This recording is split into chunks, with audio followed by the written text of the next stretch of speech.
Hola, mi nombre es Axler Yesal y hago este video como el primero de una serie que produciré durante mi seminario de biopolítica, sexualidad y producción que tomo impartido por la filósofa mexicana y juanense Sayak Valencia. Esto como parte de mi deformación como estudioso cultural, ¿no? Y sin más presento, este video va a tratar sobre el libro Calibán y la bruja de Silvia Federici, que intentaré resumir y abrir algunas cuestiones al debate. Sin más, quiero presentarles una foto de Silvia Federici.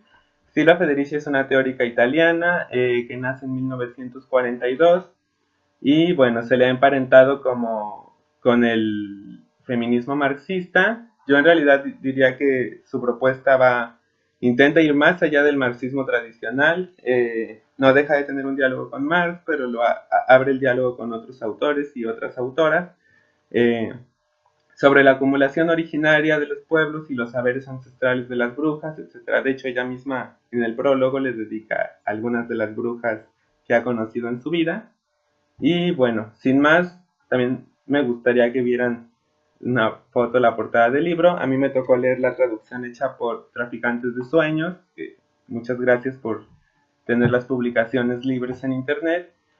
Y bueno, Silvia también, bueno, tuve la oportunidad de conocerla cuando vino a México al Congreso de Comunalidad en Puebla.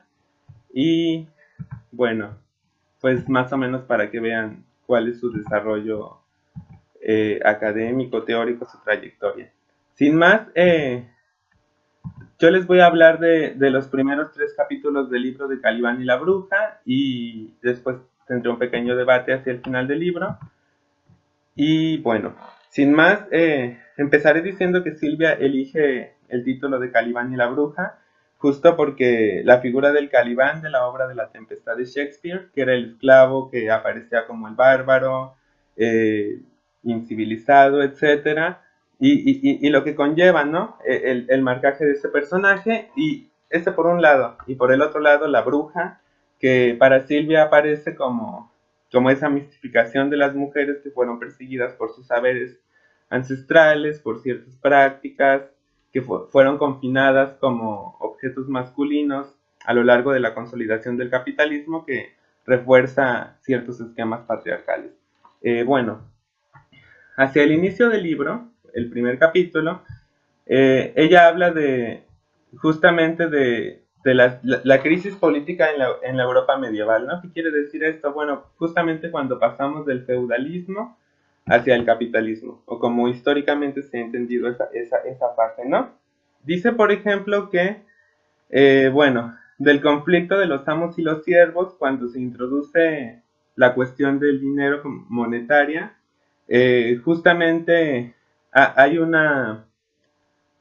hay una mezcla, una buena relación entre los acaudalados que se quedaron con las tierras que se fueron expropiando y volviendo privadas, de las tierras comunales a las privadas, y bueno, ellos al tener este poder adquisitivo se, se alian con los reyes, se alian con el clero, entonces bueno, ante ellos ciertos grupos como los judíos y las mujeres que en ese momento no disponían del dinero y de ese poder adquisitivo pues empiezan a ser segregados, ¿no? Por otro lado aparecen los herejes, que aparecen más bien como sectas que no cumplen todas las leyes de la iglesia, ¿no? Que estaba imponiendo en ese entonces, y Silvia en especial habla de los cátares, que dice, se entendieron como gente que no era civilizada y sin embargo, por ejemplo, las mujeres tenían una posición relativamente más equitativa con los hombres que en el desarrollo del capitalismo temprano, por ejemplo, y bueno, ¿no? La sodomía no era castigada, ni algunos otros actos o prácticas que la moral que la moral católica empezó a censurar, ¿no? Que tenían que ver con la sodomía, que tenían que ver con el aborto y que tenían que ver, no sé, con la infidelidad, con el infanticidio. Y esto tuvo mucho que ver con que, bueno, ¿no? Se acaba el medievo, empieza la época del Renacimiento, pero ahí hubo un momento, por ejemplo, en el siglo XIV, en el que hubo una gran hambruna en Europa y aparte Europa se vio azotada por la peste negra, por lo cual su población cayó en pique, lo que hizo que pues hiciera falta mano de obra, el trabajo se volvió muy bien remunerado porque había escasez de trabajadores y bueno, ¿no? se impulsaron políticas que tenían que ver con el aumento de la población. Esta idea de la familia burguesa fue muy promocionada desde ese entonces.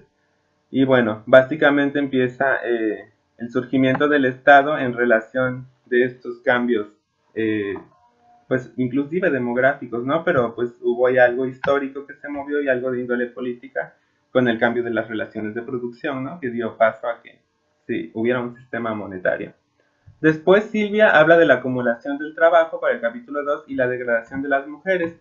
Pues bueno, al haber como cierta propiedad privada y una degradación del trabajo femenino, el trabajo de las mujeres, que tiene que ver con el trabajo reproductivo de las condiciones de vida, ¿no? Y no me refiero a la reproducción biológica, me refiero a la reproducción de las labores domésticas, cuidar a los hijos, criarlos. Y bueno, o sea, algo que no se pone en cuestión, y Silvia lo dice muy bien en su libro, es pareciera que hasta los úteros se volvieron propiedad privada de los hombres porque la cuestión de la paternidad se entrelazó con la herencia de los bienes, ¿no? O sea, hubo bastantes cuestiones que se movieron ahí de por medio. Y bueno, entonces ella dice que la crisis del poder feudal, la crisis de la acumulación primitiva, pues fue una precondición del capitalismo, ¿no? Justamente dice, aunado aunado a este cambio del feudalismo hacia el capitalismo, también tenemos que en el siglo XV se da lo que se conoce como el descubrimiento de América, y bueno, ¿no? A partir de ahí también hubo toda una relación colonización de América, de la India, bueno, Indias Orientales, marca Federici, y todo lo que tuvo que ver con la esclavitud de África. Y empieza entonces a hacerse muy importante pensar la reproducción de la fuerza de trabajo, en el sentido que se había pensado que la población también tenía que crecer, ¿no? Que no podía ir hacia abajo el número de personas, ¿no? Se empieza a ver al cuerpo como una máquina de trabajo, ¿no? Y justo entonces se somete a las mujeres, pero también toma mucha importancia que el cuerpo sea necesario para poder trabajar, ¿no? Para poder seguir con los medios de producción que les fueron quitados por los capitalistas dueños, pero igual tienen que seguir trabajando. O sea, la lógica del amo siervo sigue operando, pareciera ser, pero ya no en el sentido del amo y del siervo real, ¿no? Sino como con esta ilusión de libertad de elegir un trabajo del capitalismo. Y dice Silvia, entonces también se empiezan a acumular las diferencias porque se vuelve más marcada la diferencia de clase, ahí se marca la diferencia de raza, la diferencia de edades, entonces empiezan a haber muchas diferencias y obviamente la de género, que es la que está primando en este libro, como que podamos notar, ¿no? O sea, ¿por qué hubo una casa de brujas y por qué se emparentan las mujeres con esto, ¿no? Y bueno, tiene que ver con que lo deseable para las mujeres era que fueran pues dedicadas a la casa, etcétera, etcétera, no podían desobedecer esos mandatos de la familia, mientras que, como ya sabemos, y se ha repetido muchísimo, a lo largo de la historia del feminismo, pues pareciera, ¿no? A los hombres les confirieron el espacio público y como si ellos fueran dueños de las mujeres. Y bueno, entonces, y por un lado, ¿no? El capitalismo desarrollándose también pauperiza a la población europea, ¿no? Y por otro lado, los sueños de los colonos que llegaron a América, que eran como de tener riquezas a partir de su explotación, pues tuvieron también muchas trabas, ¿no? Primero porque 2/3 de los indígenas, más o menos se calcula, Silvia llega a decir que hasta un 90% en algunas fuentes de los indígenas americanos murieron, ¿no? Por causa de enfermedades y del sometimiento de los colonos, ¿no? Y bueno, entonces hay un patriarcado del salario, pero este patriarcado del salario pues en realidad tampoco alcanza ni siquiera a generar una igualdad en la población europea, mucho menos en las poblaciones colonizadas, explotadas, ¿no? Y bueno, finalmente pues se empieza con la consolidación del Estado, pues también la guerra se vuelve un mecanismo para someter a quienes no resistamos a eso en determinado momento, quienes se han resistido. Y bueno, ¿no? También el derecho los derechos consuetudinarios o que podía tener alguna persona sobre algún terreno que ya no fuera suyo cuando se les despoja de los terrenos a algunos campesinos que no pudieron pagar el precio por tener el suelo, pues en el momento en el que empieza a fundarse el capitalismo, pues la gente decía, bueno, no, hubieron muchos indigentes, mucha gente se rehusaba a este nuevo modelo económico, pero por otro lado, pues, otros no. Otros más bien se dedicaban a la caza y etcétera, hasta que poco a poco el Estado los ha ido desapareciendo, con el modernismo, claro, y la cooptación de contratos individuales que hacen que la gente ya no se pregunte por los espacios de manera colectiva, básicamente. Las mujeres entonces se convierten en bienes comunes de los hombres, ¿no? Y bueno, se les empieza a pensar como con una especie de domesticación, como si fueran poco razonables, vanidosas, desobedientes, regañonas, putas, se les asocia con todas estas figuras no racionales, porque bueno, no, la razón se piensa desde la masculinidad y justamente las mujeres aparecen como eso otro dentro de la misma Europa. E incluso los filósofos de la época hablaban de este tema como sin ninguna, sin, sin pelos en la lengua, como se dice por ahí.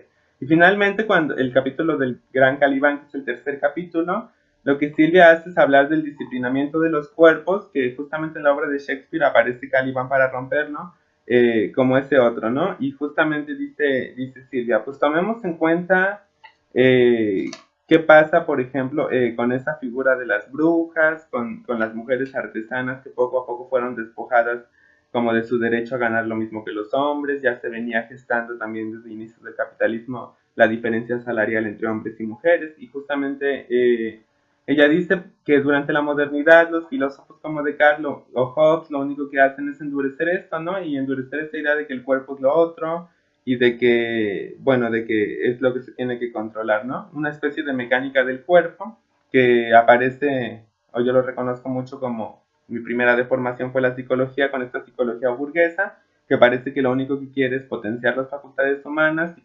contribuir al disciplinamiento laboral, ¿no? Entonces ella dice, se hace todo un teatro anatómico donde, bueno, hay un conjunto de doctores, médicos de la época que tienen un cuerpo al que todos miran como si el cuerpo se pudiera literalmente abrir, ¿no? Y conocer con toda esta anatomía, ¿no? Se contempla y esta contemplación es parte de la dominación, ¿no? De que la parte racional no está en el cuerpo, etcétera, ¿no?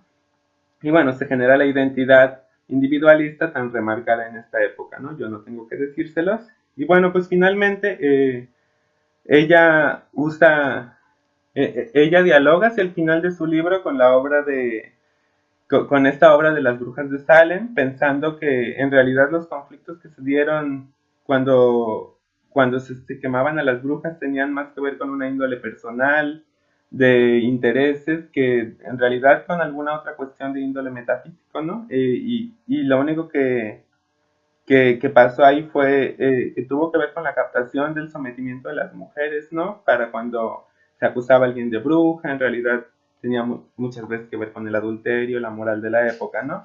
Y justamente las preguntas que podemos hacernos serían qué pasa en México, qué pasa o qué podríamos decir desde aquí, ¿no? Pues sabemos que la Inquisición en México no tuvo los mismos alcances, pero sí al menos toda esta tradición de pensar la maternidad, de ciertos roles de género, digo, el capitalismo sí que nos conquistó hace unos años y las políticas neoliberales no parecen que vayan a dar alguna salida.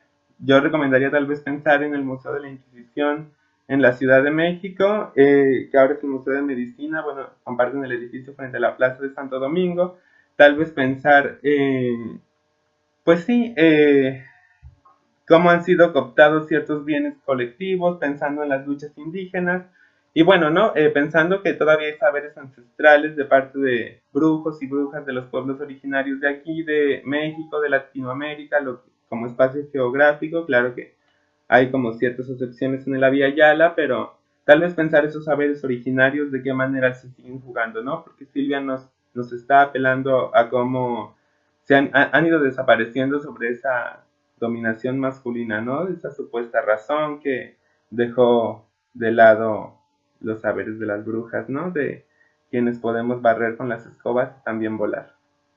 Pues nos veremos en el siguiente episodio. Chao.